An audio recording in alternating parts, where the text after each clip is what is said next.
Več očividcev poroča o hudem izpadu. Vse enote na lokacijo.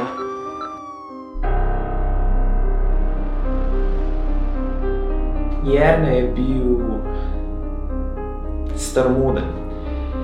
Imel je tiste telefone tipke, vedno je plačeval z gotovino.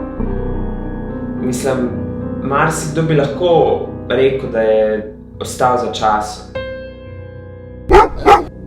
Jernej je treba vedeti, ko njemu pade cukor, on je res sravo neko čokolado pojesti.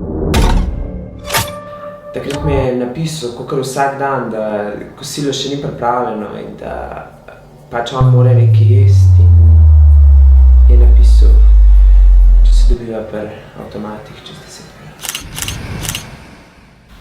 13:02 je vzel 2 evra od doma iz tiste poličke. V teh 8 minutah, od takrat, ko je šel do doma, pa takrat, ko sva se midva dobila, se je zgodilo.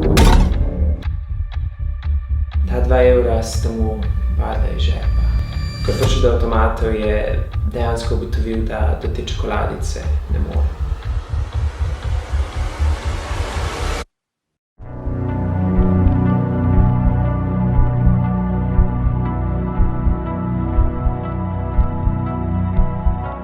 Res iz Jerneja, ki sem ga poznal, je v pol minute nastal nekdo drug.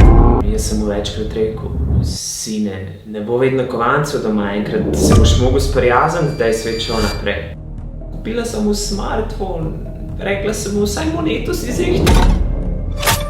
Ja, če nimamo dostopa do plačilnih sredstev, se lahko večkrat pojavi nek občutek nemoči. Ni hotel. Ampak jaz ne verjamem, da je on to naredil, on tega ni bil sposoben narediti. Lakota je tudi velik motivator. Se je nekaj res temnega. Nisem ga tako.